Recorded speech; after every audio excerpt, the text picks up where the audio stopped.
আল্লাহ মাহফিলকে আপনি হেদায়েতের জন্য কবুল করেন।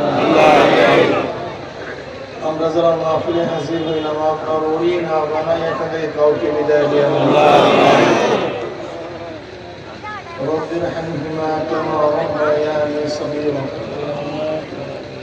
وصلى الله تعالى على خير خلقه محمد وآله وأصحابه وأزواجه وأتباعه أجمعين وارحمنا معهم برحمتك يا أرحم الراحمين.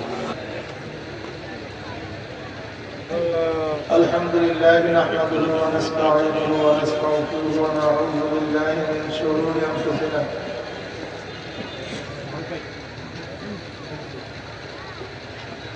من يهد الله فلا مضل له ومن يضلل فلا هادي له ونشهد أن لا إله إلا الله وحده لا شريك له ونشهد أن محمدا عبده ورسوله أما بعد فأعوذ بالله من الشيطان الرجيم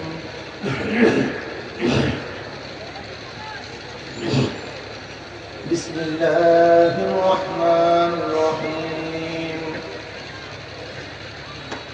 يا أيها الذين آمنوا صلوا عليه وسلموا تسليما اللهم صل على سيدنا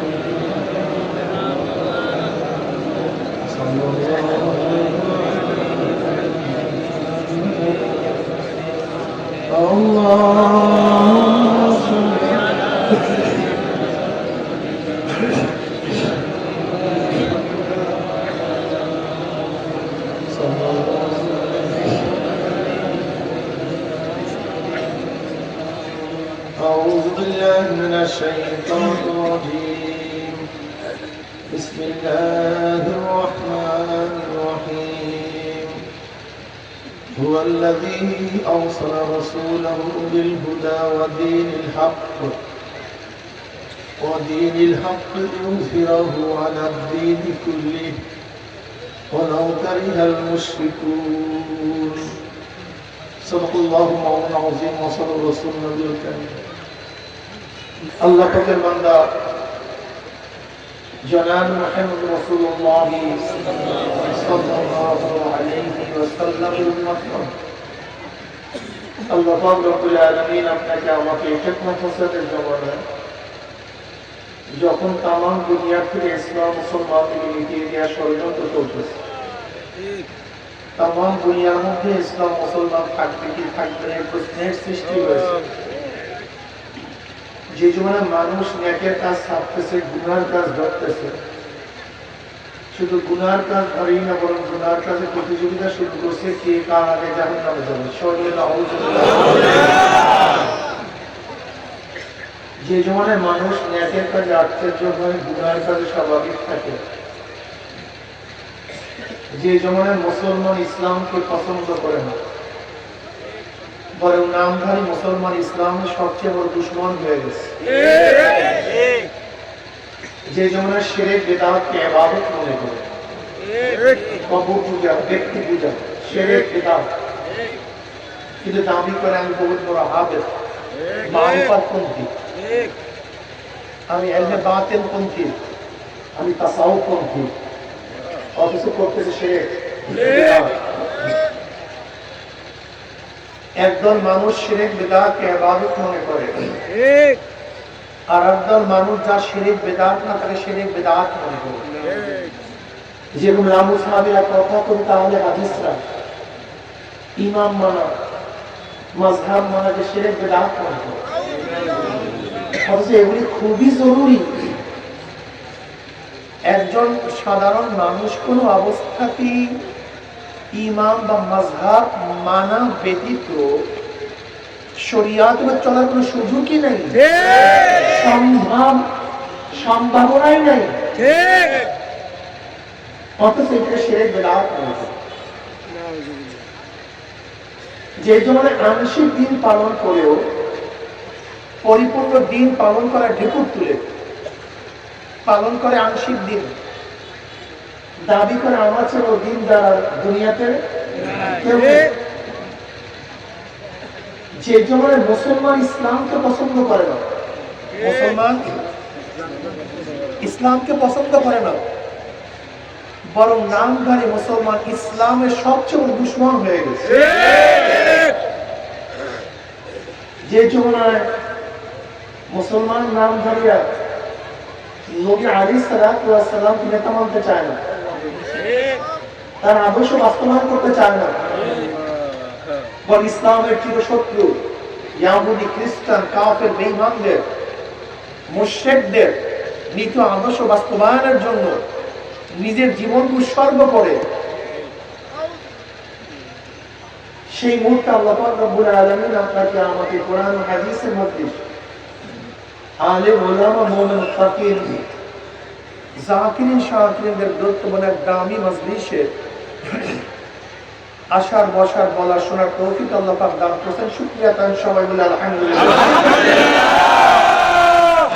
এই মজলিস অনেক গুরুত্বপূর্ণ, অনেক দামি। আমি সবসময় জিকিরের মজলিসকে ধোলাই কারখানা বলি। ধোলাই কারখানা যখন জামা কাপড় দেওয়া হয়, জামা কাপড়গুলি ময়লা থাকে, কারখানা যখন ফেরত দেয় পরিষ্কার, ময়লা কোনো চিহ্ন থাকে না। এখানে যখন ঢুকছিলাম আমল নামায় গুনার বহুত ময়লা ছিল, আল্লাহ পাক কবুল করলে মজলিস থেকে বের হয়ে গেলে গুনাহ সব সাফ হয়ে যাবে, সব পরিষ্কার হয়ে যাবে। বুখারীর মধ্যে দীর্ঘ একটা আয়াত আছে, আল্লাহ পাক জিকিরের মজলিসকে কেন্দ্র করে ফেরেশতাদের সাথে বিভিন্ন প্রশ্ন এবং জবাব দেওয়ার পরে সিদ্ধান্ত দেন, উশহিদুকুম আন্নী ক্বাদ গাফারতু লাহুম, ফেরেশতারা সাক্ষী তার গোটা মজলিসের বান্দাদের গুনাহ আমি সব মাফ করে দিই। অন্য রাওয়ায়াতের মধ্যে আছে, মা মিন কওম ইসতামু ইয়াসকুল্লাহ তাআলা লা ইউরিদুনা বিযালিকা ইল্লা ওয়াজহাহু ইল্লা নাদাম মুনাদি মিনাস সামাই আন কুনু মাগফুরান লাকুম ক্বাদ বুদ্দিলাস সাইয়্যাতুল হাসানাত। যখন জাকিরিন জিকিরের মজলিস থাকতে থাকে, একদল হামানকার ফেরেশতারা আসমান থেকে ডাক দিয়ে বলে, জাকির সুসংবাদ শোনো, আল্লাহ পাক তোমাদের গুনাহ সব মাফ করে দিবেন। সুবহানাল্লাহ। শুধু মাফ করতে তাই না, তোমাদের সমস্ত গুনাহকে আল্লাহ পাক নেকের দ্বারা পরিবর্তন করে দিবেন। সুবহানাল্লাহ। এই মজলিস গুনাহ মাফের মজলিস, এই মজলিস গুনাহকে নেকের দ্বারা পরিবর্তনের মজলিস। সুবহানাল্লাহ। এই যে একবার সুবহানাল্লাহ পড়তে পড়ার সাথে সাথে আমলনামায় 1000 নেকি লেখা হয়ে গেছে। সুবহানাল্লাহ। 1000 গুনাহ ঝরে গেছে। সুবহানাল্লাহ। কোরআনের মধ্যে কি আছে, ইন্নাল হাসানাতু ইউযহিবনা সাইয়্যাত, নেকি গুনাহকে মিটায়া দেয়। ইউযহিবনার তরজমায় তাফসীরে মুফাসসিরিন কিরাম বলেন, নেকি গুনাহকে এইভাবে মিটায়া দেয় মনে হয় যেন এই ব্যক্তি কোনোদিন গুনাহই করেনি। সুবহানাল্লাহ। নেকি গুনাহকে এইভাবে ধ্বংস করে দেয়, নিশ্চিহ্ন করে দেয়, সাফ করে দেয়, মনে হয় যেন এই ব্যক্তি কোনোদিন কথা বলে না কেন, কোনোদিন গুনাহই করে না। এই মজলিস সেই মজলিস। আমি সংক্ষিপ্ত কিছু আলোচনা করবো, কিন্তু খেয়ালের সাথে কথা শোনা চাই। উলামা মাশায়েখ আইম্মা পরিষদের মাধ্যমে আজকে মাহফিল। উলামারা কারা?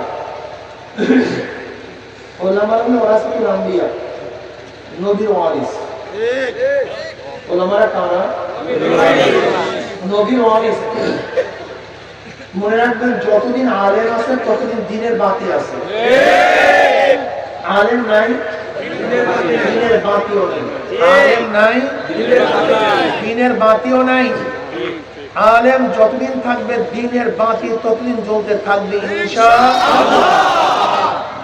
বলতে পারেন, বুঝলেন, আমরা সাধারণ মানুষ দ্বীনের দাওয়াত দেব, সমস্যা কি আপনার? আপনি কেন বললেন যে আলেম আছে তো দ্বীনের বাতি আছে, আলেম নাই, দ্বীনের বাতি নেই? কেন আমরা কি দাওয়াত দিতে পারি না? আমরা দাওয়াত দিয়ে কি দিনের মাঝে চলবে না? হ্যাঁ, নিশ্চয়ই আপনার দাওয়াতের অনেক ফায়দা, কিন্তু আলেম না থাকলে আপনাদের দিন, আপনার দাওয়াতও চলবে না, আপনার দাওয়াতও বন্ধ হয়ে যাবে। তাহলে কিভাবে? দেখেন, বাঘের বাচ্চা নিজের শক্তিতেই খেলা করে না। বাঘের বাচ্চার হাজারো শত্রু আছে কি নেই? নাকি কোনো শত্রু নেই? হাজারো শত্রু বাঘের বাচ্চা আছে, কিন্তু বাঘের বাচ্চা নির্বিঘ্নে বাহিরে কিভাবে খেলা করে? ওর তো শত্রুর অভাব নেই, কিন্তু তার উপরে শত্রু আক্রমণ করে না কেন? পিছনে বাঘ, হ্যাঁ, ওই বাঘের ভয়ে বাঘের বাচ্চার উপরে কেউ আক্রমণ করে না। যদি পিছনে বাঘ না থাকতো, এক সেকেন্ডের জন্য বাঘের বাচ্চা বাহিরে বের হতে পারতো না। আজকে সাধারণ মানুষ দিনের দাওয়াত নিয়ে সব জায়গায় নামেন, আপনারা ভাবছেন আপনার শক্তিতে নামতেছেন, ভুল। ইসলামের দায়ীদের হাজারো শত্রু আছে, কাফের বেঈমান মুশরিক ইসলামের সবচেয়ে বড় দুশমন। আর আপনারা জানেন, কাফের বেঈমান মুশরিক ইহুদি খ্রিস্টানদের মধ্যে বহু বড় বড় পণ্ডিত আছে, জ্ঞানীরা আছে, অনেক জানে। ইসলামের বড় বড় লগাত, ডিকশনারি, আল মুনজিদ আল কামুসের মতো এই মোটা মোটা ডিকশনারি মুসলমানরা লিখে নাই, খ্রিস্টানরা লিখছে।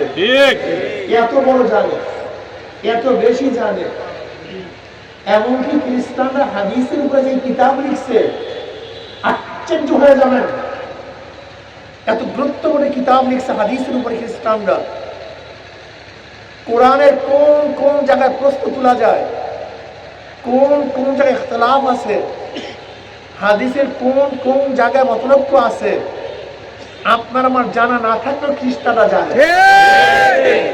খ্রিস্টানরা জানে। যখনই আপনি দিনের দাওয়াত নিয়ে যাবেন, খ্রিস্টান পণ্ডিত আপনার কাছে বলবে, ভাই কিসের দাওয়াত নিয়ে আসছেন? আপনি বলবেন কোরআন হাদিসের দাওয়াত নিয়ে আসছে। আপনার কাছে পাল্টা প্রশ্ন করবে, কোরআন কি সহিহ, সব কি ঠিক? আপনি বলবেন অবশ্যই ঠিক।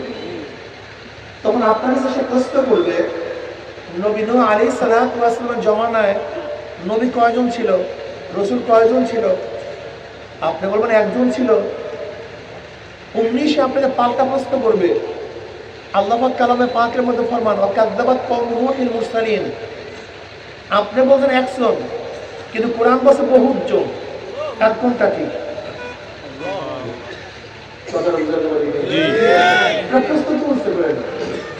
আপনি বলছেন কোরআন বলছে বহুজন, এখন কোনটা ঠিক?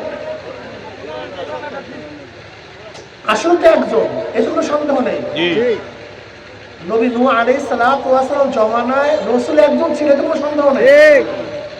ঘুরি ঘুরি দলিল আছে, কিন্তু এখানে জমা বহু বছর কেন ব্যবহার হয়েছে?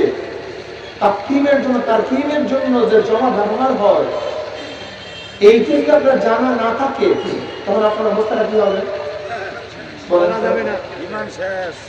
তখন আপনার সন্দেহের মধ্যে পড়ে যাবেন, আসলে আসলে আসলে কি গ্যাঞ্জাম লাগছে। এরকম একটা দুইটা প্রশ্ন, হাজারো প্রশ্ন আছে, হাজারো প্রশ্ন। আপনাকে প্রশ্ন করো, ভাই আপনি বুখারী শরীফের দাওয়াত নিয়ে আসছেন? মানে হ্যাঁ, বুখারী শরীফের দাওয়াত নিয়ে আসছি। আপনাকে প্রশ্ন করবে, বুখারী শরীফ সহিহ কি সহিহ না? বলুন অবশ্যই সহিহ। পাল্টা সে প্রশ্ন বলেন, ইমাম বুখারী রাহমাতুল্লাহ আলাইহি যে রাবীর উপরে প্রশ্ন তুলছে, নিজে যে রাবীর মুসাম্মাত বয়ান করছে, সেই রাবীর হাদিস যদি বুখারীর মধ্যে নিয়ে আসে, তো সেই বুখারী সহিহ থাকে কিভাবে? কথাটা বুঝতে পারলেন? এখন আপনি কি বলবেন? আপনার জবাব জানা নেই। আপনি আপনার মধ্যে বুখারীর উপরে সন্দেহ সৃষ্টি হবে যে আসলে বুখারী সহিহ কি সহিহ না। কথাটা বুঝাতে পারি না। এই প্রশ্নগুলো ওদের জানা আছে, জানা নাই তা না। এই প্রশ্নগুলো ওদের জানা আছে, জানা নাই তা না। কিন্তু এই প্রশ্নগুলি নিয়ে আপনার কাছে আসে না কেন? ওরা জানে যখনই প্রশ্ন তুলব এই প্রশ্নের জবাব দেওয়ার মতো মাদ্রাসার মধ্যে হাজারো বাদ আছে, হাজারো কি আছে, হাজারো বাগের আছে এই প্রশ্নের জবাব দেওয়ার জন্য। এর জন্য নির্বিঘ্নে, এর জন্য আপনি নির্বিঘ্নে সবসময় দাওয়াত দেন। ওই বাঘ নামে আলেম যদি না থাকতে এক সেকেন্ডের জন্য বাহিনী বের করতে পারতেন না।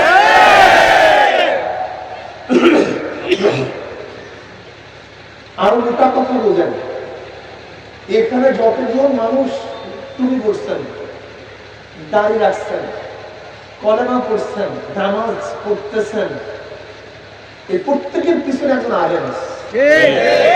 কি আছে ভাই? বলবেন হুজুর আমি তো শিখছি আমার বাবার থেকে, আপনার বাবা শিখছে কার থেকে, আর আমার দাদার থেকে, আপনার দাদা শিখছে কার থেকে, গিয়ে আপনি একজন আলেমের থেকে।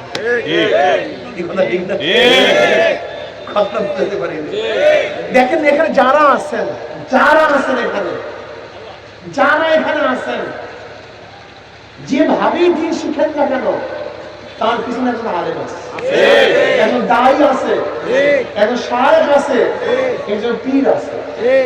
আর মনে রাখতে হবে পাক ভারত মহাদেশে যত মানুষ কলেমা পড়ছে, এই পাক ভারত মহাদেশে যত মানুষ নামাজ পড়তেছে, এই পাক ভারত মহাদেশের প্রত্যেকটা নামাজের পিছনে একজন হক্কানি পীর সাহেবের খেদমত আছে, অন্য কাউ না, একজন পীর সাহেবের। আপনি হাদিসের লাইনে যাবেন, এই পাক ভারত মহাদেশের প্রথম হাদিসের দল দিয়েছেন শাহ ওয়ালিউল্লাহ মুহাম্মদ দিন রাহমাতুল্লাহ আলাইহি, যিনি একজন শায়েখ, তরিকার শায়েখ, তরিকার শায়েখ। আপনি তাফসীরের লাইনে যাবেন, এই পাক ভারত মহাদেশের প্রথম তাফসীর লিখেছেন শাহ আব্দুল আজিজ রাহমাতুল্লাহ আলাইহি, ফার্সিতে শাহ ওয়ালিউল্লাহ মুহাম্মদ দিন রাহমাতুল্লাহ আলাইহির সন্তান, তিনি একজন শায়েখ। আপনি জিহাদের লাইনে যাবেন, বালাকোটের ময়দানে ইসমাইল শহীদ রহমতুল্লাহ আলাইহি, যে শাহ ওয়ালিউল্লাহ মুহাম্মদ দিন রহমতুল্লাহ আলাইহির ছোট সন্তান, তিনি একজন শায়েখ। আপনি জিহাদের লাইনে যাবেন,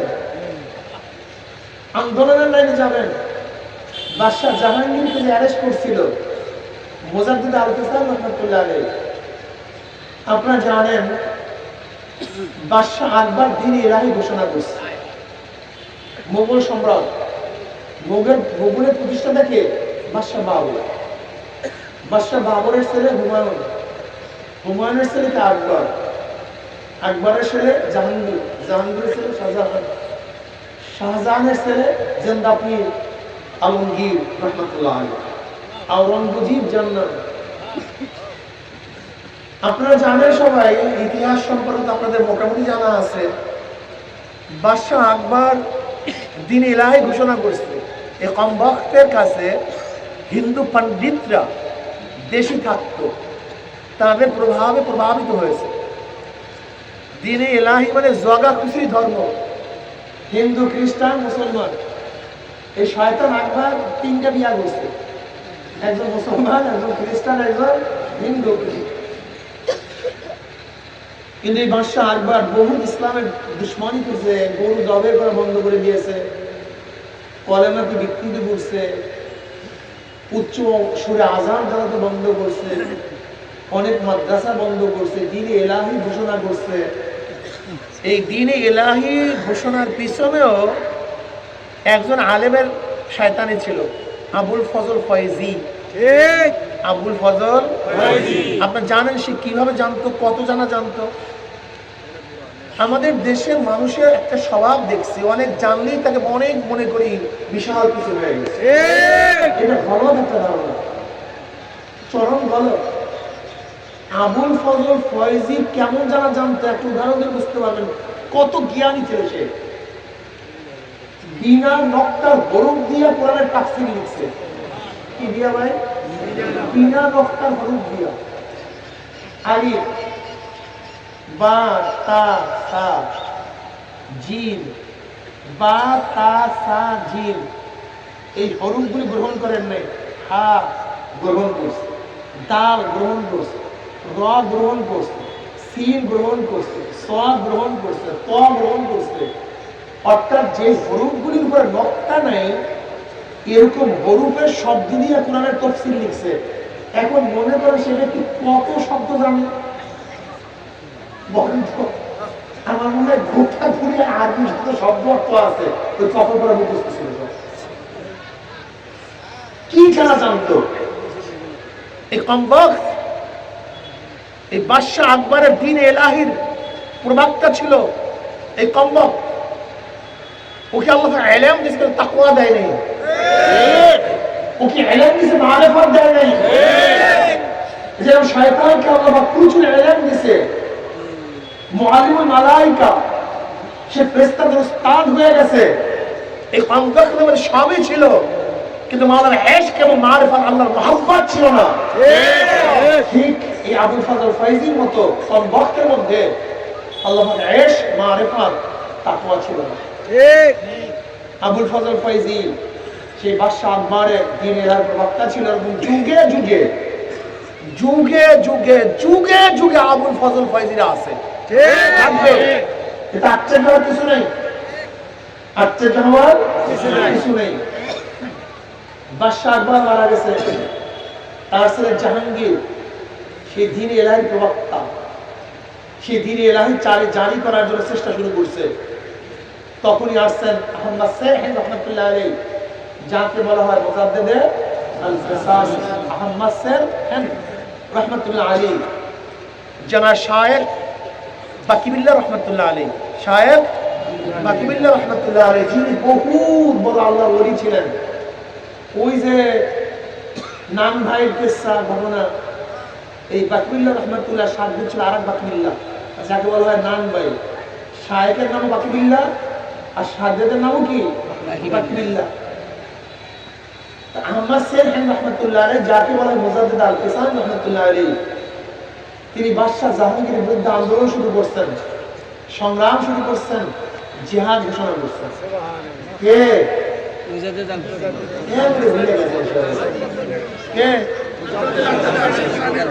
তার নাম কি? আহমদ সেরহেন রহমতুল্লাহ। একটু কঠিন কথা, ঠিক না? মনে থাকবে তো? খালি বয়ান শুনলেন না, মুখস্থ করিয়া যাইবেন। এই মুজাদ্দিদ আল ফিসান রহমতুল্লাহ আলাইহি তিনি জাহাঙ্গীরের বিরুদ্ধে সংগ্রাম, আন্দোলন, জিহাদ ঘোষণা করছেন। শুধু জিহাদ ঘোষণাই করেন নাই, বাদশাহ জাহাঙ্গীর অ্যারেস্ট করছে।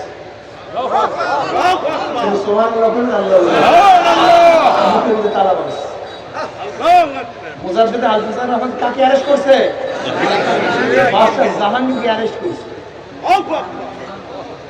বুঝেন তো রুহানিয়াত তাকাত, রুহানি শক্তিটা কি?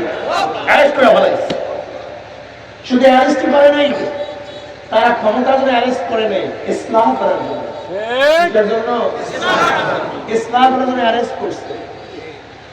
বাদশাহ জাহাঙ্গীর মুজাদ্দিদ আল ফিসান রহমানের আদর্শ, আখলাক, তার ইলমে মারিফত, ইলমে বাতিন, তার তাকওয়া পরহেজগারি দেখা বাদশাহ জাহাঙ্গীর মুজাদ্দিদ আল ফিসান রহমাতুল্লাহ বয়াত গ্রহণ করছে। সুবহানাল্লাহ, তার মুরিদ হয়ে গেছে। সুবহানাল্লাহ। এবার মুজাদ্দিদ আল ফিসান রহমাতুল্লাহ, রাজা কি বাদশাহী কর, আমি আছি তোর পিছনে, কর তুই বাদশাহী। এই বাদশাহ জাহাঙ্গীর মুজাদ্দিদ আল ফিসান রহমাতুল্লাহ বয়াত গ্রহণ করার পরে এত দরবেশ হয়ে গেছে, এত সুফি হয়ে গেছে, তো আদেল হয়ে গেছে যে চিন্তা করতে পারবেন না। একটা উদাহরণ দিয়ে বুঝতে পারবেন। বাদশাহ জাহাঙ্গীরের স্ত্রী ছিল নূরজাহান, অনেক সুন্দরী, অনেক আকর্ষণীয়, মারাত্মক সুস্ত্রী নূরজাহান, জাহানের নূর, যার নাম গোটা জাহানকে আলোকিত করছে চেহারায়, এই তো নূরজাহান। সেই নূরজাহান হলো বাদশাহ জাহাঙ্গীরের স্ত্রী। বাদশাহ জাহাঙ্গীরের স্ত্রী একদিন খাস কামরার মধ্যে মাথা আশ্রয় দিয়েছিলেন, শাস্তিছিলেন। হঠাৎ সেখানে একটা হিন্দু ঢুকে গেছে। হিন্দু ঢোকার কারণে, এক ব্যক্তি ঢোকার কারণে বাদশাহ জাহাঙ্গীর স্ত্রী নূরজাহান তাকে হত্যা করছে। তার পরিবার পরিজন বাদশাহ জাহাঙ্গীর কাছে নালিশ দিয়েছে, আপনার স্ত্রী হত্যা করছে। ওই জমানায় বাদশারা কাউকে হত্যা করাটা এটা দোষের কিছু ছিল না, এটা স্বাভাবিক বিষয় ছিল, একেবারে স্বাভাবিক বিষয়। মানুষকে হত্যা করা এটা মাছকে হত্যা করার সামিল ছিল। ওই জমানায় মানুষের রক্ত তো সাধারণ বিষয় ছিল। কথাটা বুঝতে যুদ্ধের সময় কত মানুষ মারা যাইত। আপনারা জানেন পানিপথের যুদ্ধে বাদশাহ আকবরের সাথে ব্রাহ্মণদের সাথে যে যুদ্ধটা হয়েছিল, সেই যুদ্ধের মধ্যে কত হিন্দু মারা গেছে তার সংখ্যা আজও জানা যায়নি। দেখবেন হিন্দুরা একসময় চিঠি লেখার শেষে যখন চিঠি আটকাই দিত, সেই চিঠির শেষে যেখানে আটকানো হইতো সেখানে লিখিত ৭২.৫। এই ৭২.৫ কেন লিখতো জানেন? পানিপথের যুদ্ধে কত হিন্দু মারা গেছে তার সংখ্যা আজও জানা যায়নি, কিন্তু যেই পরিমাণে ব্রাহ্মণ মারা গেছে, সেই ব্রাহ্মণ যারা পৈতা পড়তো, পৈতা, সবাই তো আর পৈতা পড়তো না, এই যারা পৈতা পড়তো, এই পৈতাওয়ালারা যারা মারা গেছে, সেই পৈতা ওজন করছে। মানুষ ওজন করতো তখন, সেই পৈতার ওজন করছে, সেই পৈতার ওজন ছিল ৭২.৫ মণ। এখন মনে করেন মারা কি করে কমে গেছে, হ্যাঁ? এই পরিমাণে পানি করতে মানুষ যুদ্ধে মারা গেছে, এ কোনো ব্যাপারই ছিল না। বাদশাহ জাহাঙ্গীর স্ত্রী কাউকে হত্যা করছে, এতে কি আসে যায়, সাধারণ বিষয়। কিন্তু না, বাদশাহ জাহাঙ্গীর সেই বাদশাহ জাহাঙ্গীর আগের বাদশাহ জাহাঙ্গীর নেই, তার মধ্যে আদালত চলে আসছে, ইনসাফ চলে আসছে, ন্যায় বিচার চলে আসছে। সে এখন নবীর আদর্শ গ্রহণ করছে। কোন নবী? যেই নবী আলাইহিস সালাতু ওয়াস সালাম বলেছেন, আমার মেয়ে ফাতেমা যদি চুরি করে তার হাত কেটে দেব। এখন তার অনুসরণ হয়ে গেছে, এখন তার উম্মত হয়ে গেছে, এখন সে তার অনুসরণ করে। অথচ আমাদের দেশের অবস্থাটা কি? দল করো, হাজারো অন্যায় করা সম্ভব, দল করো হাজারো চুরি করা সম্ভব, দল করে হাজারো খুন করা সম্ভব, দল করে হাজারো ধর্ষণ করা সম্ভব। এর নাম ইসলাম না, এর নাম ইনসাফ না। ইনসাফ কি? নবী আলাইহিস সালাতু ওয়াস সালাম বলেছেন, আমার কন্যা, আমার কলিজার টুকরা ফাতেমা যদি চুরি করে, আমি তার বিচার করব, হাত কেটে দেব। এর নাম ইনসাফ, এর নাম ইসলাম। অথচ আমরা কি দেখি? দল করো, অন্যায় করো, কোনো সমস্যা নাই, দল করবা না, অন্যায় না করলে ঘরে ঘুমাতে পারবে না। দল করো, খুন করো, রাস্তায় হাঁটো, কোনো টেনশন নাই। আর দল করবা না, খুন না করিয়াও তোমাকে জেলে ঢুকে তোকে পড়তে হবে। দল করো, ৭০ খুন করো, বুক উঁচা করে হাঁটো। আর দল করবা না, ঘরের মধ্যে থাকলেও তোমাকে সিআইডি, ডিবি, এনএসআই খুঁজিয়া ফাঁসি নথি ঝুলাইয়া দেবে। এর নাম ইনসাফ না। আসলে আমাদের মুসলমানের বুঝতে ইসলাম জানি না, ইসলাম বুঝি না। ইসলাম কত সুন্দর, কত আদর্শ ইসলাম লালন করে, আমাদের অনেকেরই জানা নেই।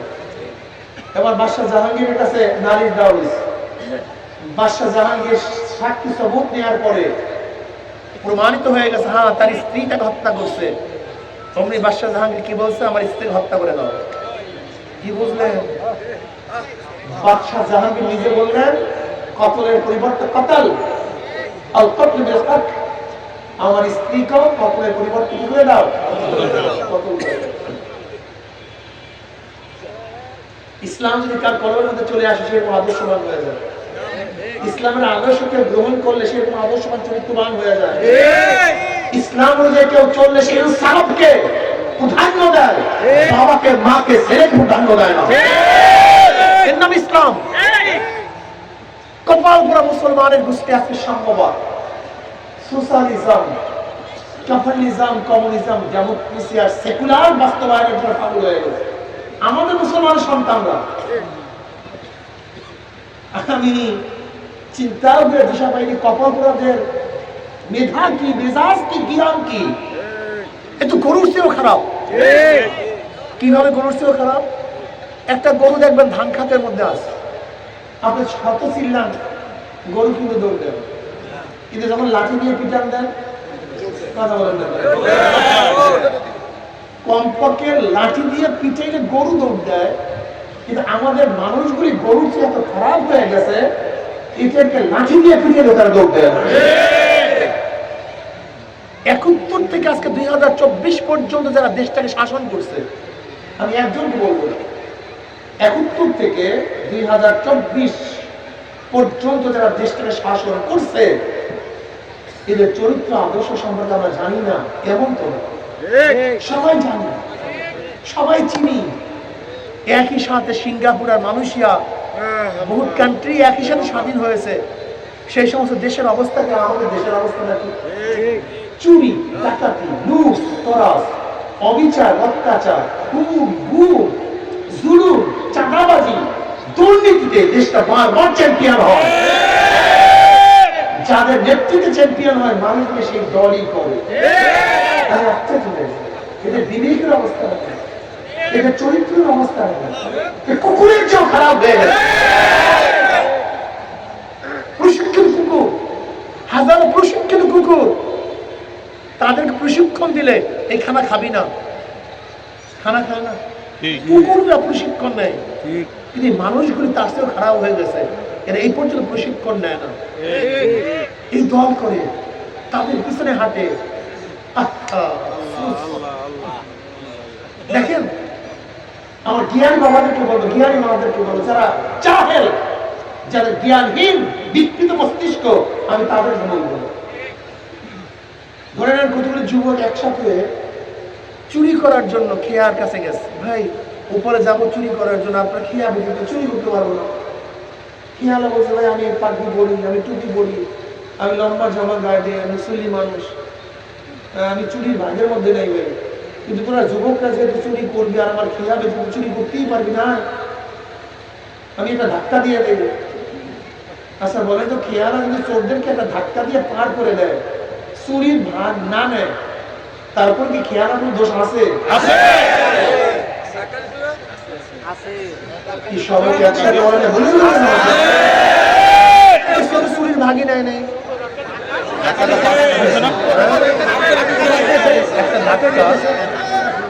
ওই একটা ধাক্কায় দোষ আছে না? তা আপনারা যারা ভোটের ধাক্কা দিয়ে ক্ষমতায় বসে আছেন, ধাক্কা দিয়ে ক্ষমতায় বসে আছেন, স্লোগানের ধাক্কা দিয়ে ক্ষমতায় বসে আছেন, ওরা যা চুরি করবে আপনার কোনো দোষ নেই, ধর্ষণের কোনো দোষ নাই, ডাকাতির কোনো দোষ নাই, আপনার সে বড় বৃক্ষ দুই হাতে নাই। আপনার ভোট ব্যতীত আপনার ধাক্কা ব্যতীত ক্ষমতা বসতে পারতো না, আপনি সমর্থন না করে ক্ষমতা বসতে পারতো না, আপনার পিছনে স্লোগান না দিলে ক্ষমতা বসতে পারতো না।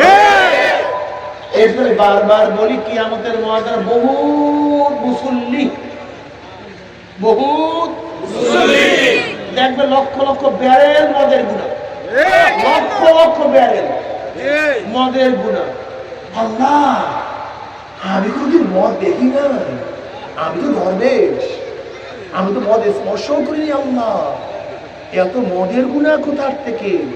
আল্লাহ বলে, কাফ বেঈমান, ওরে কপাল করা বদনসি, তুই তো মদ পান করো না, কিন্তু যাদের ভোট দিয়ে মদের আইন পাস করাইছো, তোর ভোট বেশি তো মদের আইন পাস করতে পারতো না।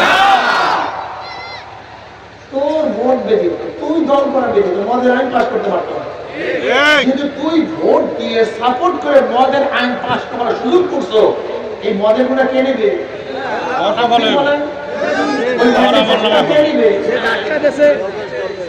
ওই দরবেশ বাবাই দেবে, ওই দরবেশ বাবার জন্য আসি আলহামদুলিল্লাহ।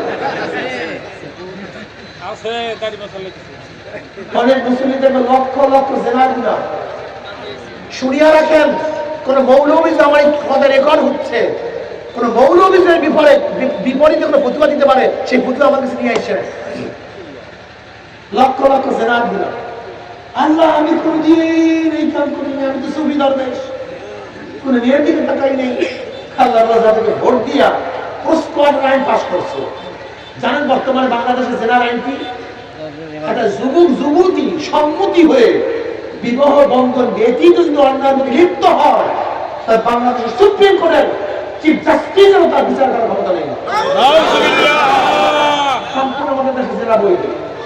আবার যুবকরা কাম বানায় না, কিন্তু আল্লাহর কাছে ছাড় নাই, কিন্তু সরকারের কাছে ছাড় আছে, কিন্তু আল্লাহর কাছে ছাড় নাই। বলতে ভালো কথা মনে করা গেছেন।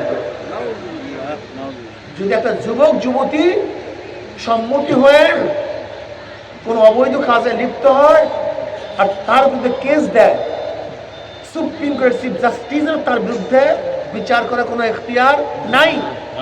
আমাদের বাংলাদেশ সমাজ জেনা কি এই মৌলবীরা ভোট দিছে, এই টুপিওয়ালারা, দাড়িওয়ালারা, বহুত মৌলবী মৌলবী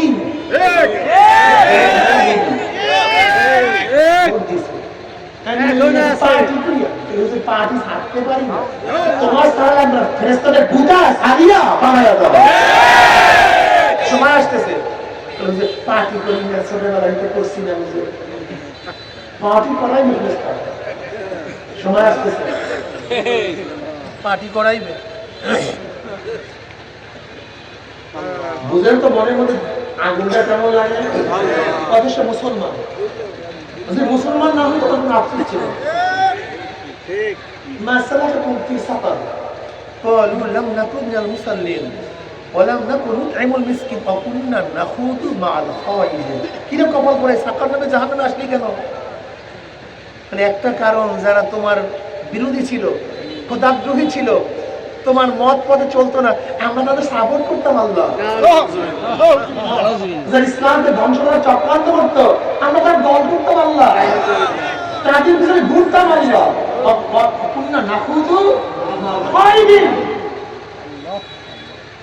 এর জন্য জাহান্নামে চলে আসছে। একটা করছেন নাকি আপনার করা করেন, আমাদের সাতটা এবার যা হয় তামাশা নেই। তুমি ভোটটাকে কি মনে করছো? তুমি সমর্থনটাকে কি মনে করছো? তুমি সাপোর্টটাকে কি মনে করছো? যেমন ধরে নাও, একদম মানুষ এখানে দাঁড়ায়, একদল এখানে, একদল এখানে, একদল বলছে আল্লাহ আছে কি নাই, একদল বলছে আল্লাহ নাই, আর বলছে আল্লাহ আছে। এখন তোমাদের হাত তুলতে বলছে, তোমরা কার পক্ষে? যারা আল্লাহ নাই বলছে তাদের পক্ষে, না যারা আল্লাহ আছে তাদের পক্ষে? যদি কেউ বলে যে যারা আল্লাহ নাই তাদের পক্ষে হাত তুলো, তুমি মোমেন না বেঈমান? তার মানে হাত তুলছো মানে হাত তুলছো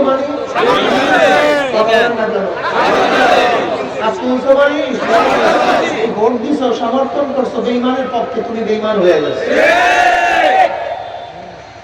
আর যারা বলছে আল্লাহ আছে তাদের পক্ষে হাত তুললে তুমি সমর্থন করছো আল্লাহ আছে তাদের পক্ষে, মুমিনের পক্ষে। এখন তোমাদের কাউকে বললাম তুমি ডেমোক্রেসির পক্ষে না সোশ্যালিজমের পক্ষে না ক্যাপিটালিজমের পক্ষে না সেকুলারের পক্ষে না ইসলামের পক্ষে? আমি হাত দিয়েছি আমি ডেমোক্রেসির পক্ষে, আমি সেকুলারের পক্ষে। তুমি সেকুলারের পক্ষে মানে তুমি শয়তানের পক্ষে, তুমি সেকুলারের পক্ষে মানে তুমি শয়তানের পক্ষে। আর তুমি যাবে আল্লাহর কাছে, আল্লাহর জান্নাতে, নবীর সাথে জান্নাতে, আর তোমার বাবার জান্নাত হইতে পারে, আল্লাহর জান্নাত না। বলতে খুশি নাকি? দেখেন মিলে আমার কথা সত্য লাগে। বাদশাহ জাহাঙ্গীর বাস তার স্ত্রীর বুদ্ধে রায় দিয়ে দিয়েছে, এর নাম ইসলাম, ইনসাফ, আদেল। যে হোক না কেন সত্যের পক্ষে থাকবো। আমি আপনাদের একটা অনুরোধ করি, সাদাকে সাদা বলিয়েন, কালোকে কালো বলিয়েন, রাতকে রাত বলিয়েন, দিনকে এরকম করিয়েন না যে আমার দল বলছে এখন রাত্র না এখন দিন, আমিও দিন, আমার দল বলছে এখন রাত্রকে দিন, আমিও সবাই দিন, এরকম বলিয়েন। বরং দিনকে দিন বলিয়ে রাত্রকে হকের উপরে থাকবে। সমস্যা কিসের উপরে থাকবো? গোটা দুনিয়া মুখালেফ হোক না কেন, গোটা দুনিয়া হকের বিরুদ্ধে চলে যাক না কেন, আমি একা হকের উপর থাকবো ইনশাআল্লাহ। এবার ওই হিন্দু পরিবার পরিজন বলতেছে, বাদশাহ জাহাঙ্গীর, আমাদের এই ব্যক্তি তার মাথা ঠিক ছিল না, আপনার রায়তে আমরা খুশি, আপনার স্ত্রীকে আমরা মাফ করে দিলাম। ইনসাফ কি জিনিস? এই মুজাদ্দিদ আল-হুসাইন রাহমাতুল্লাহ আলাইহির মাধ্যমে এই পাক ভদ্র মহাদেশ থেকে দ্বীন ইলাহি চিরতরে বিদায় হয়ে গেছে। তাবলীগের লাইনে যাবেন, ইলিয়াস সাহেব রাহমাতুল্লাহ আলাইহি তিনি খলিল আহমদ সাহেব রহমতুল্লাহ আলাইহি খলিফা, আর খলিল আহমদ সাহেব রহমতুল্লাহ আলাইহি হযরত রশিদ আহমদ গঙ্গুই রহমতুল্লাহ প্রথম খলিফা, আর রশিদ আহমদ গঙ্গুই রহমতুল্লাহ হাজী ইমদাদুল্লাহ মুহাজি কোন দিকে যাবেন? থানবী রহমতুল্লাহ আলাইহি তিনি হাজী সাহেব রহমতুল্লাহ খলিফা, যেই দিকে যান সেই দিকে পীর মাশায়েখের থাকবে। এই পাক ভূমি মহাদেশে পীর মাশায়েখের ব্যতীত প্রথম ইসলামের দাওয়াত কেউ দেয় নাই। মাইনুদ্দিন চিশতি রহমাতুল্লাহ একার হাতে 1 কোটির উপরে হিন্দু মুসলমান হয়েছে। আজকে দিন ওলামায়ে কেরাম থেকে রাখছেন, ওলামায়ে কেরাম ক্লান্ত পরিশ্রম করতেছেন। ওলামায়ে কেরাম কি নির্যাতিত হয়েছেন আপনারা জানেন না? কামাল পাশা তুর্কি দখল করার পরে প্রত্যেকটা আলেমকে তার বাড়ির দরজার গাছের মধ্যে হত্যা করছে, ফাঁসি ঝুলায় দিয়েছে। আলেমদেরকে বলছে যাও জাহাজের মধ্যে যাও, হজ করার জন্য যাও। মাস সাগরে জাহাজ নিয়ে সে জাহাজ ডুবাইয়া দিচ্ছে। লক্ষ লক্ষ আলেমকে কামাল পাশা হত্যা করছে। আপনি জানেন ব্রিটিশদের দখল করার পর 80,000 আলেম হত্যা করছে, 80,000 আলেম হত্যা করছে। চাকরি চর থেকে শুরু করে খায়বার পর্যন্ত এমন কোনো গাছ ছিল না যে গাছের মধ্যে একজন আলেমকে ফাঁসি ঝুলানো হয়নি। ওরা জানে আলেম যদি থাকে আজকে হোক কালকে হোক দিনের ঘাটে চলতেই থাকবে। এই জন্য দেখবেন ইসলামের দুশ্মনদের সবচেয়ে বড় টার্গেট আলেম। সবচেয়ে বড় টার্গেট কি? আলেম। আজকে এখানে যারা আছেন কোনো না কোনো আলেমের সহমতে আছেন, বিধায়ী আল্লাহ পাক রব্বুল আলামিন ভিজা বানায় দিয়েছে। নবী আলাইহিস সালাতু দুনিয়াতে আসছেন কেন? লিউযহিরাহু আলা দ্বীনি কুল্লি, যেন সমস্ত দ্বীনের উপরে নবী আলাইহিস সালাতু আলাইহির দ্বীন প্রাধান্য পায়, বিজয় লাভ করে। সমস্ত দ্বীন, সমস্ত আদর্শ, সমস্ত নীতির উপরে জনাব মুহাম্মদ রাসূলুল্লাহ সাল্লাল্লাহু আলাইহি ওয়াসাল্লাম দ্বিতীয় আদর্শ বিজয় লাভ করে। হুয়াল্লাযী আরসালা রাসূলাহু বিল হুদা ওয়া দীনিল হক লিউযহিরাহু আলা দ্বীনি কুল্লি।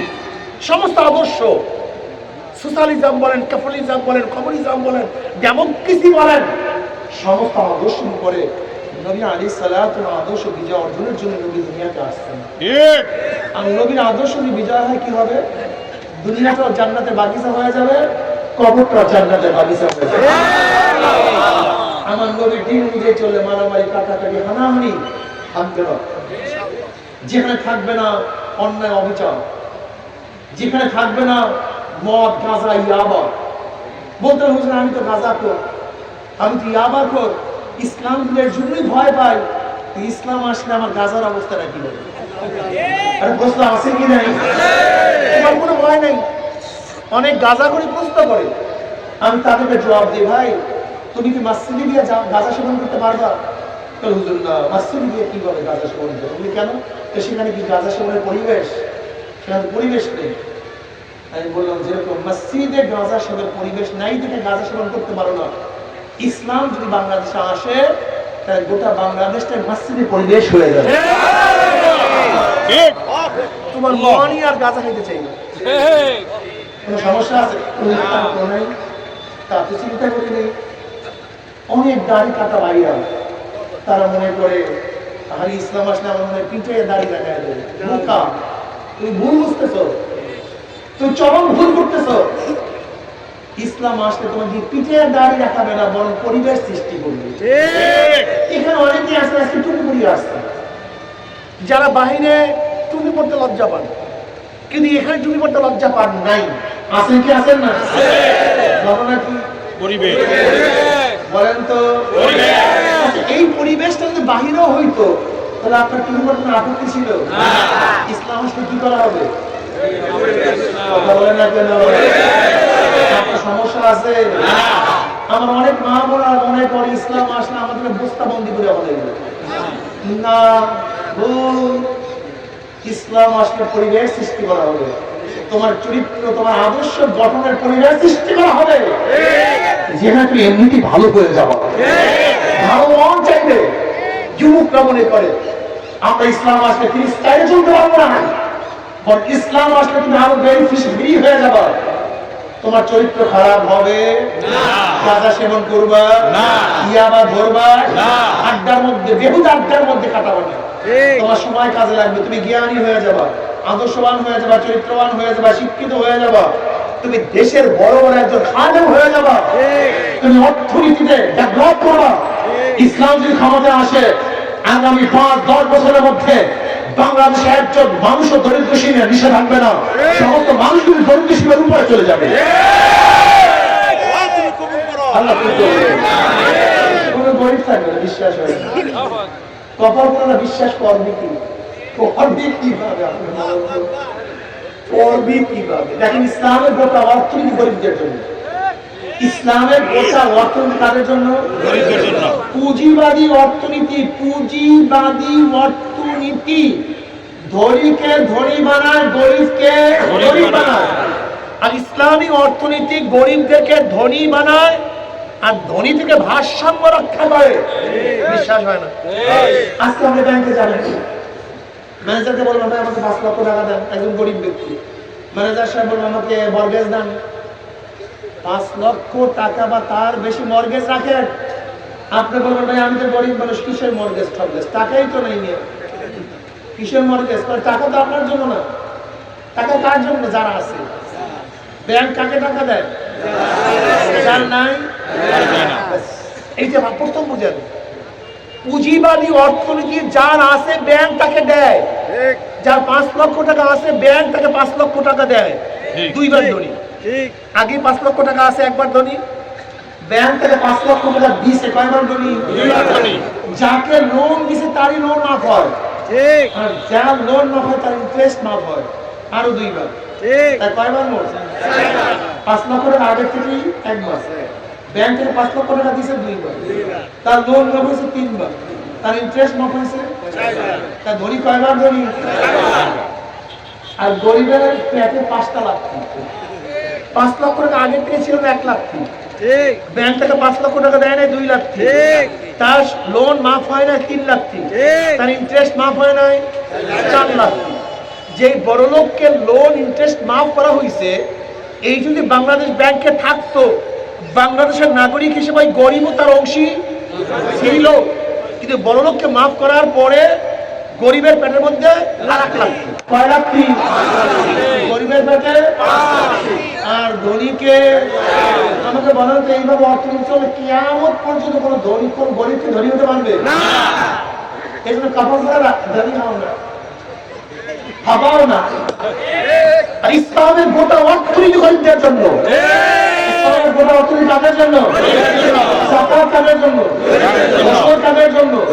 মানত কাদের জন্য? রক্ষা কাদের জন্য? সব কিছু ফিতরা কাদের জন্য? ইসলামের গোটা অর্থনীতি গরিবদের জন্য। সব ইসলামের গোটা অর্থনীতি কাদের জন্য? সকলের গরিবকে বোঝেও না, যদি ইসলাম হইতো 14 লক্ষ কোটি টাকা পাচার হইতো, 18 লক্ষ কোটি ঋণ হইতো।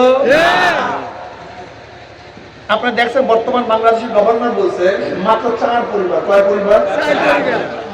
2 লক্ষ কোটি টাকা নিয়ে গেছে। 2 লক্ষ কোটি, 2 এক এক পরিবারের ভাগে পড়ছে 2 লক্ষ, জানি মনে 50,000 কোটি।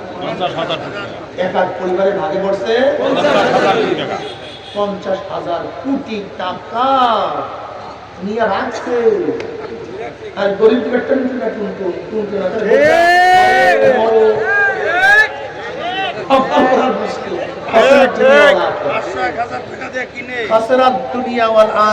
দুনিয়া বরবাদ, আখিরাত বরবাদ। কপাল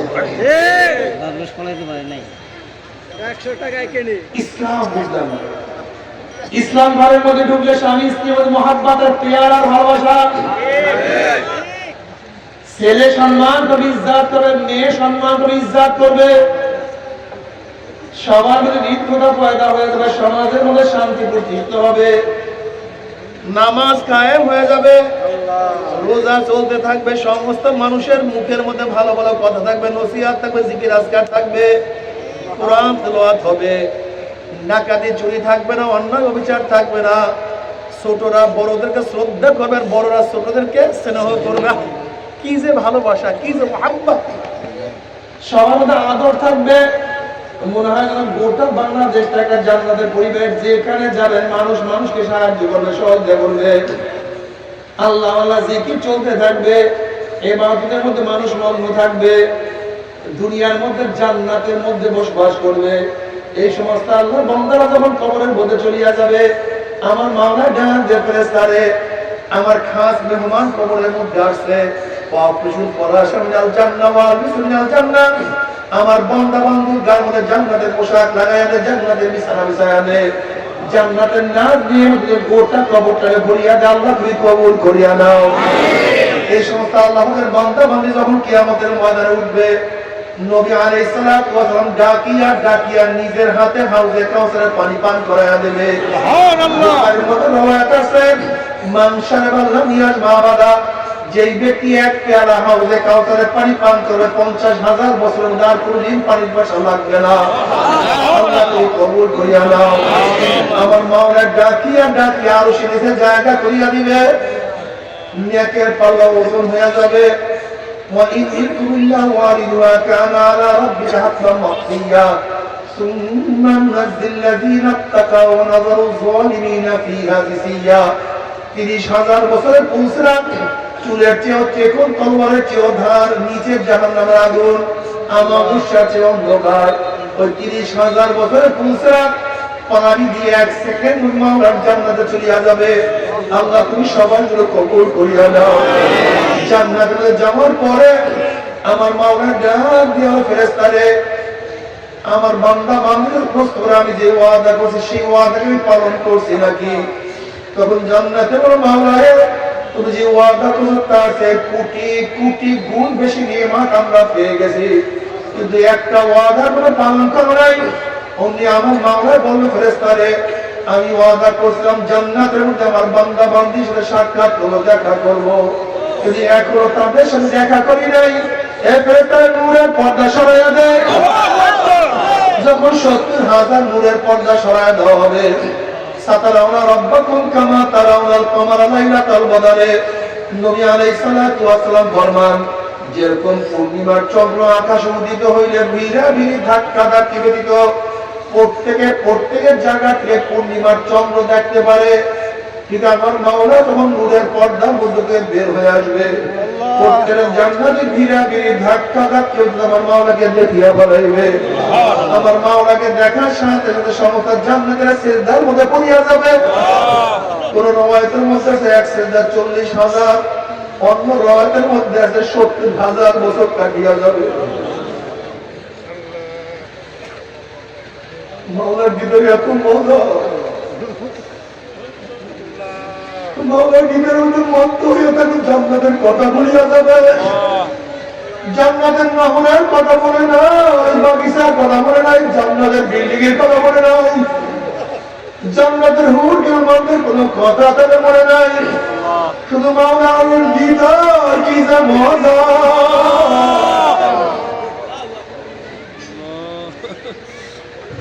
মাওলা দেখার মনে কি যে মজা।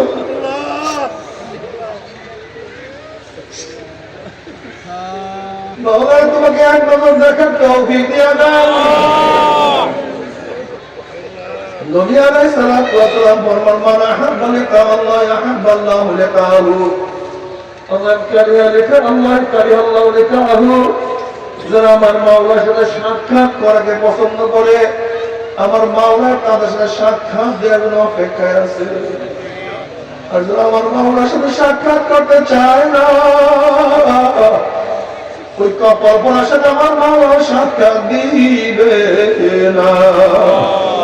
বাবারে কিছুদিন দেখতে যে আমার মাওলাকে দেখার অপেক্ষা থাকো, কারোর সাথে সাক্ষাৎ যদি করতেই আমার মাওলার সাথে সাক্ষাৎ করার জন্য চেষ্টা করো। মাওলা তোমাকে একটা নজর দেখার তৌফিক দিয়ে দাও। জান্নাত ও দোজখ সে আরাম কিয়া করো, আরজু है मैं तुझे सब देखा करो। মাওলা তুমি কিসের জন্য কিসের জন্য? আমি এগুলি কি শুনতে চাই না, আমি চাই তোমার সাথে সাক্ষাৎ করার জন্য। আল্লাহু আকবার। আল্লাহ তুমি কবুল করিয়া নাও। বাতু দোজখ জান্নাত আসায় যাবে যা, বেতু জান্নাত দোজখ আসায় দিলরুবা। मौला ने जहन्नम के तुम्हारे पाए जहन्नम और जन्नत है तुम्हें मौला है जहन्नम के तुम्हारे पाए जहन्नम और जन्नत है तुम्हें और जन्नत के तुम्हारे ना पाए वो जन्नत और जहन्नम है तुम्हें अभी चाहिए तुम्हारे जदर देखता हो भाई तू ही तू है तू ही तू है तू ही तू हर बोल में तू है रंग में तू है वो में तू जरा देखता ओ भाई तू ही तू है तू ही तू मौला আমি তো ফুল দেখি না যদি ফুলের মালিককে এই ফুল কে বানাইলো কিভাবে বানাইলো আমি তো ফুলের রং দেখি না আমি দেখি ফুলের রং এই ফুলের রং কিভাবে লাগাইলো কে লাগাইলো কিভাবে লাগাইলো আমি তো ফুলের ঘেরান পাই না আমি চিন্তা করি ফুলের মধ্যে কে ঘুরান ঢুকাইল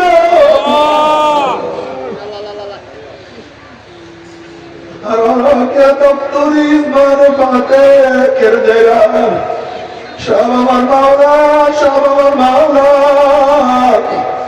আমার মাওলা ডাক দিও পিয়ান ফুসুমা বলা তুমসিরু হে বান্দা তোর মধ্যে আছে তুই কেন দেখো না আইনামা তুরান হাসাব মাওলা ঝুল্লা বান্দা তুই এই দিনে চেহারা গুলো আপনি সেই দিকে আল্লাহু আকবার ওয়াল্লাহ কমাই বান্দা তুই যেখানে থাকা আমি তোর সাথী আছে রে বান্দা আল্লাহ তুই কবুল করিয়া না আল্লাহ আমার বেনামাজি বাবারাও হারাম করে ধরেরা ও আমার বেপরদা মা বোনেরা যারা দুনিয়া নিয়ে ব্যস্ত যারা নামাজ পড়ে না রোজা রাখো না মাওলার পদে চলো না রে বাবা আল্লাহ না করো আল্লাহ না করো তওবা বিহি কবরে যাও ওই কবরটা কবর থাকবে না মনোমান না পারবে কবরের দুই পাশে মাটি এত চাপ মারবে আল্লাহ কি মাফ করিয়া দাও চাপে এসে কবরের মাটি হারা কবর লাগে ফলাই দেবে বাবা আল্লাহ তুমি আমাদের সবাইকে মাফ করিয়া দাও বাবার কত কবরে ধোঁয়া দেখা যায় আগুন দেখা যায় এরপর তোমার কি বুঝে আসবে না আমি একবার খুলনায় মাহফিলে গেলাম এক ব্যক্তি তার ছেলেকে সাথে নিয়ে আমার কাছে আসছে ওই ব্যক্তি বলতে হুজুর আমার ছেলেটা হাফেজ দেখেন আমার ছেলেটা কি বলতে চায় আমি বললাম বাবা তুমি কি বলতে চাও বলো তো হুজুর আমার বাড়ির দরজাটা কবরস্থান আমি সন্ধ্যার পরে যখন ঘরে ট্রেন নামছি হঠাৎ কবরে দিয়ে লক্ষ্য করলাম দেখি কবরের মধ্যে আগুন দেখি ছেলের চেহারা বিবর্ণ হয়ে গেছে আল্লাহ মাফ করিয়া দাও কবরে কত কবরে আগুন দেখা যায় ধোঁয়া দেখা যায় আবার কত কবরের মধ্যে 101 বছর 100 বছর 1000 বছর পর লাশ কাপড়ের কাপড় সহ তাজা পাওয়া যায় এরপর কি বুঝে আসবে না এরপর কি মাওলাকে মদত করবে না বাবার তোমাদের হাতে করি পাওয়ার খবরটা তওবা না করে কেউ মাওলার কবর যাও না বাবা আল্লাহ না তুই তওবা না তুই মাওলার কবরে যাও কোন না ফরমানের কবর যখন প্রথমের হুপারাই না একটা জাহান্নামের কুয়া হইয়া যাবে আল্লাহ মাফ করিয়া দাও কোন না ফরমানের কবরে একটা নয় দুইটা নিরানব্বইটা সাপ জমা হইয়া যাবে লাউ নাফাকা ফিল আরদি মা আনবাতাত হাক্কা নবী আলাইহিস সালাতু ওয়াস সালাম ফরমান যদি ওই কবরের সব দুনিয়ার কোন কর্নার থেকে তো ফুট মারতো তাহলে জমির মধ্যে একটা ঘাসও মাথা লাগাইতে পারতো না আল্লাহ তুমি আমাদের সবাইকে ক্ষমা করিয়া দাও এই কবরের মধ্যে হাজার হাজার হাজার বছর থাকতে হবে এরপরে কিয়ামতের ময়দান আল্লাহ আল্লাহ তবে দুনিয়ার চিন্তা করতে করতে আমাদের জীবনকে ধ্বংস করিয়া ফেলাইছি এই আমাদের চিন্তা করার সুযোগ পাও না রে বাবা আমার অনুরোধ থাকবে কয়েকটা মিনিটের জন্য দুনিয়ার চিন্তা দূর করিয়া তো কিয়ামতের চিন্তা করিয়া দেখো আজকে দুনিয়ার থেকে সূর্য 9,30,00,000 মাইল দূরে এই 9,30,00,000 মাইল দূরের থেকে গরমের দিনে সূর্য যখন গরম দেওয়া শুরু করে সূর্যের গরমে 2-3 ফিট পুকুরের পানি গরম হইয়া যায় রাস্তার পিচ গলিয়া যায় মালুত্তপ্ত হয়ে যায়। কোন একটা মানুষকে হাত পা বাঁধিয়ে টিনের চালের তলায় দিলে 1 ঘন্টা বলবে মারা যাবে। 9,30,00,000 সূর্যের গরমে ছায়া ঘেরা দুনিয়া, ঠান্ডা দুনিয়ার পানি যদি গরম হইয়া যাইতে পারে, রাস্তার পিচ করিয়া যায় গরম মানুষ মারা যাইতে পারে। আর কিয়ামতের ময়দানে যে আল্লাহ না তো সূর্যের তাঁবুর কাছে চলে আসে,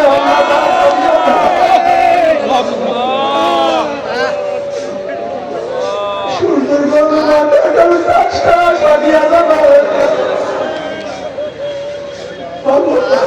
উঠতে থাকবে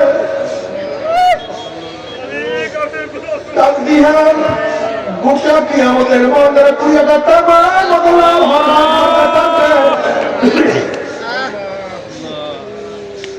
দুনিয়াতে কয়দিন বাঁচব? 30, 40, 50, 60, 70, 80 বছর। আর কোন মোল্লা বললে কোন কেসা কাহিনী না, কোন পীর বুজুর্গ কোন বাণী না। আল্লাহ কালামে পাকের মধ্যে ফরমান, ওই কিয়ামতের ময়দানে সূর্যের গরমে নিচে শুধু দাঁড়ায় থাকতে হবে 50,000 বছর।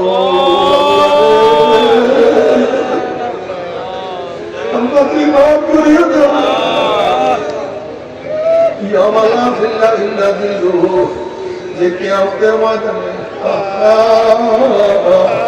তাঁবুর কোন ব্যবস্থা নাই, ছাতার কোন ব্যবস্থা নাই, গাছের কোন ছায়ার ব্যবস্থা নাই। ওইদিকে জাহান্নাম বুড়ির দিকে আওয়াজ করবে, জাহান্নামের আওয়াজে কিয়ামতের ময়দানে থরথর থরথর করে কাঁপতে থাকবে। আল্লাহ এক একটা জাহান্নামের গলার মধ্যে 70,000 শিকাল লাগানো হবে। এক একটা শিকালের মধ্যে 70,000 ফেরেশতারা থাকবে। ওই ফেরেশতারা জাহান্নাম ধরিয়া রাখতে পারবে না।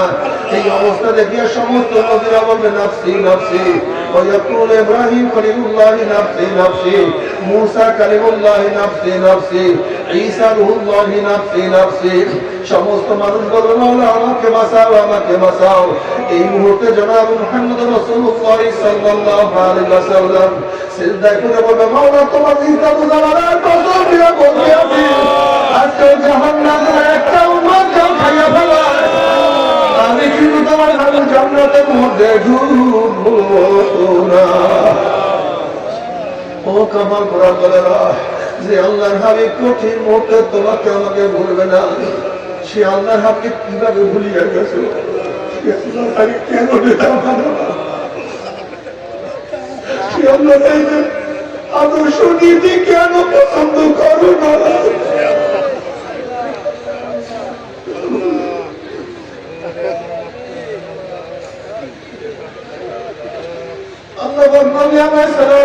দোয়া কবুল করে বলবো যাও জিবরাইল আমার হাবিবের কাছে পানি টুকরে নিয়ে দিয়ে আসো।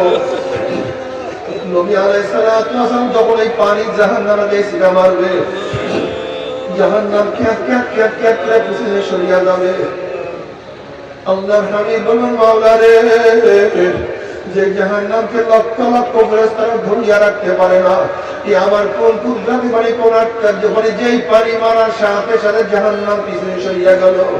আল্লাহ হাবিব গো, ও আমার হাবিব গো, এই পানি কোন আশ্চর্য পানি না, কোন কুদরতি পানি না, এই পানি হলো তোমার গুনাহগার উম্মতের চোখের পানি।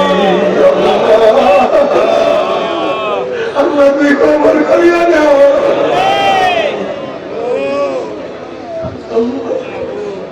নবী আলাইহিস সালাতু ওয়া সালাম আল্লাহর কাছে দোয়া করছেন, আল্লাহুম্মা রযুকনি আইনাইনি তাবকিয়ানি মিন খাশিয়াতিকা ক্বাবলা আন ইয়াকুনা দামু দামান। মাওলা হে তুমি আমাকে এমন দুইটা চক্ষু দান করো, মাওলা তুমি আমাকে এমন দুইটা চক্ষু দান করো, যে চক্ষু তোমার ভয়ে সব সময় কাঁদতে থাকবে, যে চক্ষু তোমার ভয়ে সব সময় কাঁদতে থাকবে। ওই দিন কান্নার আগে যেদিন চোখের পানি শেষ হয়ে ওনার মন রক্ত বাহির হওয়া শুরু হয়ে যাবে,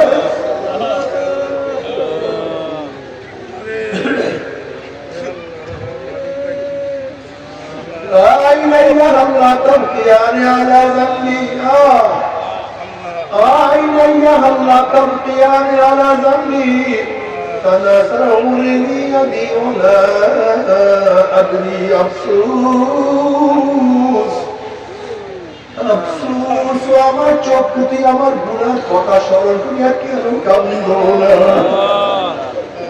আফসোস আমার চক্ষুতে আমার গুনার কথা স্মরণ করিয়া কেন কাঁদো না অথচ আমার সামনে আমার চুল পাকিয়া গেল আমার সামনে আমার দাড়ি পাকিয়া গেল আমার সামনে আমার চোখের পাওয়ার নষ্ট হয়ে গেল আমার সামনে আমার শরীরের সমস্ত শরীর দুর্বল হয়ে গেল কিন্তু কোনো কিছু হিসাব মিলাইতে পারলাম না তবে মুমিন মুসলমান বলে সবাই মনে চায় গুনাহ থেকে ফিরিয়ে আনে কেবল করিয়া মাওলার জান্নাতে সবাই নিয়ে যাইতে মনে চায় গুনাহ দিয়া মাওলার জাহান্নামে কাউকে কিন্তু যাইতে মনে চায় না কিন্তু কেনই বা আমরা নেক আমল করতে পারি না কেনই বা গুনার কাম ছাড়তে পারি না এর মূল কারণ আপনার আমার নফস এবং শয়তান লাগিয়া রয়েছে এই নফস এবং শয়তানকে ফেরার জন্য যে কোনো একজন হক্কানি আল্লাহর ওলি ঘাতে হাত দিতে হবে রে বাবা খবরদার বর্তমান জমানায় পীর মুরিদের ভেজাল শিরক বিদআত হিংসা ফাসাদ ব্যবসা বাণিজ্যে পরিণত হয়ে গেছে সমস্ত আল্লাহর একমাত্র যে পীরের 5 জন মুরিদের মধ্যে কমপক্ষে 3 জনকে দেখবা আলহামদুলিল্লাহ সুন্নাত মাহফিল আমল প্ল্যান মজবুত হয়ে যাইতে আছে গুনার কাম ছাড়তে আছে নেকের আমল ধরতে আছে কলম নরম হইয়া চোখে পানি আসতে আছে বৃক্ষতার নাম কি ফলে পরিচয় আমি চরমনায় বুঝি না চরমনায় দাওয়াত প্রশংসা প্রচার প্রসার করার জন্য আসি রে বাবা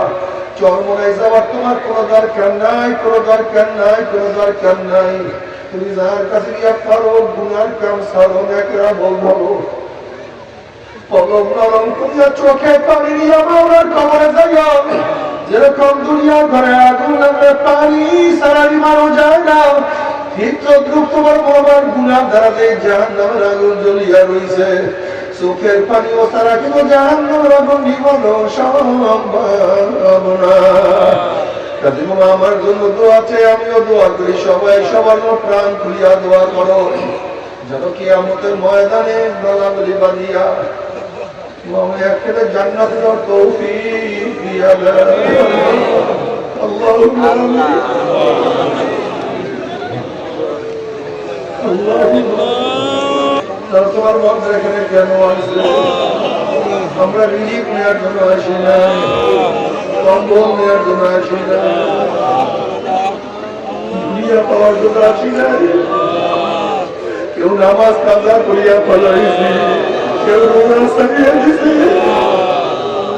কেউ শুধু দুধ দিয়া ফলাইছি কেউ বিপদ অবুঝ কাজে